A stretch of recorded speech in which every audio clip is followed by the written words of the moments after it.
ये वीरों की धरती है। मैं जानती हूं कि जो भी नेता यहाँ आता होगा वो आपसे यही बात कहता होगा, कहता है कि नहीं?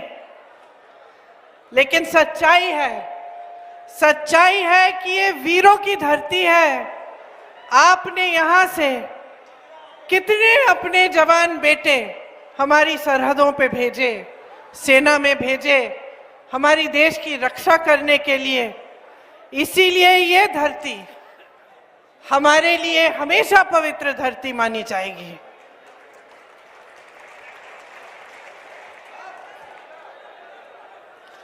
कोई ऐसा युद्ध नहीं रहा जिसमें आपने अपने बेटे नहीं भेजे, जिसमें आपने इस देश की रक्षा के लिए अपनी भूमिका नहीं निभाई।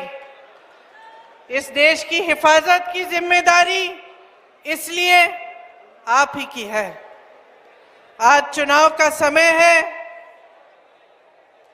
चुनाव के समय सारे तमाम पार्टियों के नेता आपके पास आते हैं, भाषण देते हैं, आप ध्यान से उनके भाषण सुनते हैं और फिर आप तय करते हैं कि अगले 5 सालों में इस देश का भविष्य कौन बनाएगा। सही बात है। तो ये बहुत बड़ी जिम्मेदारी है। जितनी बड़ी जिम्मेदारी आप अपने बेटों को सरहद पे भेजकर निभाते हो, उतनी ही बड़ी जिम्मेदारी आप जब अपना वोट डालते हो तो आप अपने देश के प्रति निभाते हो। आज जो देश में हालात हैं उनके बारे में आपसे मैं थोड़ी सी बात करना चाहती हूं। इसलिए मैं यहां आई हूं, इसलिए आप मेरा इंतजार कर रहे हैं।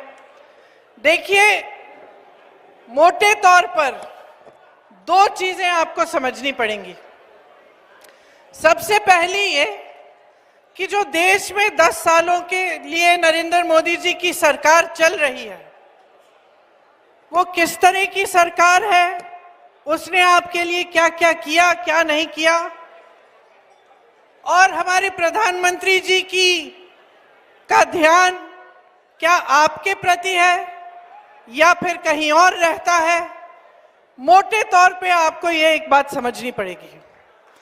दूसरी बात आपको समझनी पड़ेगी कि आपकी क्या परिस्थितियां हैं। तो इन दोनों चीजों के बारे में मैं आपसे बात करूंगी। तो सबसे पहली बात ये कि आपकी परिस्थिति क्या है। आज देश में बड़ी बड़ी समस्याएं हैं, आप उन समस्याओं का सामना करते हो। आप देश के किसान हो, मजदूर हो, देशवासी हो, आपका जो जीवन है, जो आपके संघर्ष हैं, आप सुबह उठते हैं, काम पे जाते हैं, किसी को रोजगार, किसी के पास है, किसी के पास रोजगार नहीं है, कोई जॉब कर रहा है, कोई खेती में काम करता है, कोई महिला कहीं काम करती है, खेती में हाथ बटा देती है, फिर घर आके काम करती है। आप इस समय अपने जीवन के समय रोजाना कौन सी मुश्किलों का सामना करते हो। आज देश में परिस्थितियां ये है कि बेरोजगारी 45 सालों में सबसे ज्यादा है। मेरे सारे भाई यहाँ पे खड़े हैं, आप बताइए, आप में से किसी को रोजगार मिला है पिछले 10 सालों में?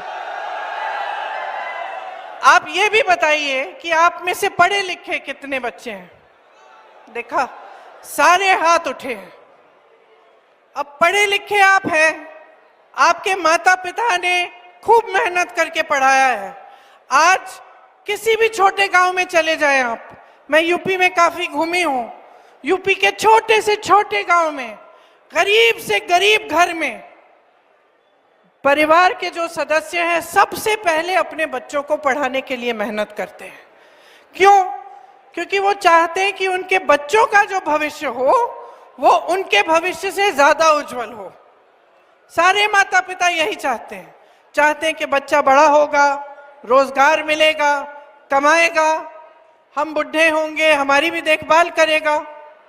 इसीलिए बहुत मेहनत से, चाहे किसी भी तरह से कमा पाए, मुश्किल से वो अपने बच्चों की परवरिश करते हैं, अपने बच्चों को शिक्षा दिलवाते हैं। अब महंगाई इतनी बढ़ चुकी है, कि इतना करना भी मुश्किल है, क्योंकि आपको कुछ खरीदना पड़ता है, फीस भरनी पड़ती है, बच्चों के लिए कपड़े, यूनिफॉर्म, वर्दी खरीदनी पड़ती है, मुश्किल पड़ती है। आजकल महंगाई इतनी है कि मिट्टी के तेल का भाव, दाल का भाव, सब्जियों का भाव सब बढ़ गया है। तो बच्चों की परवरिश करना भी एक तरह से मुश्किल हो गया है, लेकिन फिर भी आप मेहनत करके करते हैं। बच्चा बड़ा होता है, इम्तिहान देता है, पढ़ाई में पास भी हो जाता है, फिर भर्ती के इम्तिहान आते हैं। अब उसके सामने क्या दिखता है उसे? भर्ती के इम्तिहान है, ट्यूशन लगता है, ट्यूशन के लिए आपको फीस भरनी पड़ती है, फिर आप शायद कुछ कर्ज लेंगे या फिर खूब मेहनत करके और फीस के पैसे इकट्ठे करेंगे और उस बच्चे को ट्यूशन भी करा देंगे भर्ती के इम्तिहानों के लिए। आगे बढ़ते हैं, वो इम्तिहान देता है, परीक्षा देता है, पेपर लीक हो जाता है, घोटाले हो जाते हैं। कोई कहीं पे बैठा हुआ उस बच्चे की मेहनत का फायदा उठा के खूब पैसे कमा रहा है, लेकिन उस बच्चे की जिंदगी बर्बाद कर रहा है। ये होता है कि नहीं होता है? होता है। आप जानते हैं आप में से कितने लोगों ने पेपर दिए होंगे ऐसे। तो ये आप भर्ती के जब परीक्षा देते हैं तो आपके साथ ये होता है। दूसरी तरफ आप देखते हैं कि भाई देखें, हो सकता है सरकार ने कोई स्कीम निकाली हो मेरे रोजगार के लिए।